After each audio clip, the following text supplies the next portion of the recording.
This is the Great Video Maker 800D LED and RGB light kit. Unzip the case. In the first compartment, there are 2 power adapters and, encased in suede-covered tote bags, 2 light stands. Behind this soft-shell divider are the 2 lights. When you pull the lights out of the bags, you'll see that the yoke is already attached.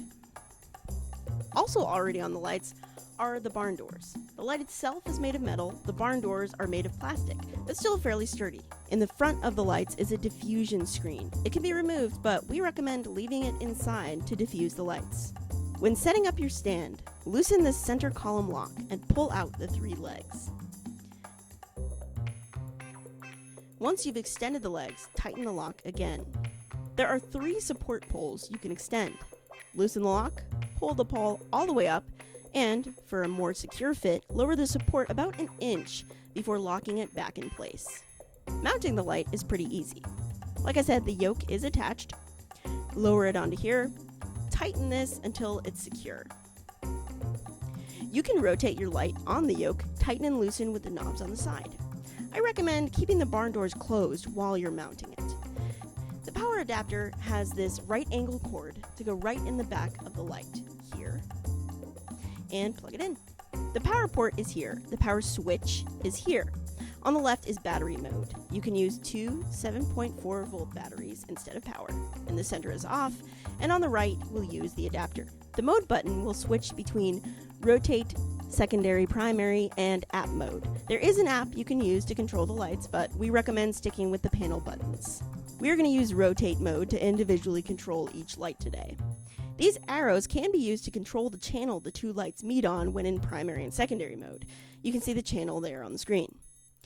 There are 2 main dials on the light. The left side dial controls the brightness in both LED and RGB modes.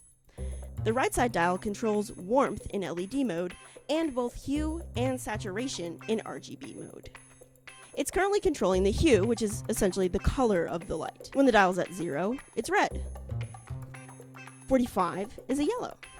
330 is a purple. We will push on the dial to change what it controls to saturation. The lower the saturation, the more gray and washed out the color becomes. The higher the saturation, the brighter and more colorful the lights will be. Press once more on the right dial to change to LED mode. You'll see CCT here, which stands for Correlated Color Temperature. The right dial will control the temperature of the light. 5600 Kelvin is the coolest setting. 3200 Kelvin is the warmest. Again, the left dial controls the brightness. Once you're finished, you'll begin packing up the lights. Remember to turn off the power before unplugging the light. Close the barn doors. Unscrew the yoke from the stand and slide your light into its canvas bag. Pull the strings to secure it and lift the divider to cover the lights. Collapse each piece of the stand that you'd previously opened and tighten the locks. Slide the stands into their bags to protect them. Wrap your power cords up using an over-under technique. Secure them with the provided Velcro ties and place them beside the stand bags.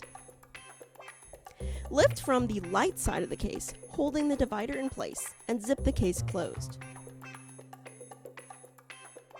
And that's the basics of the GVM LED RGB 2 light kit.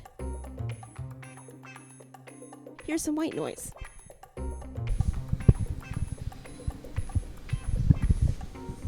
Sounds like fluorescent lights. Love it.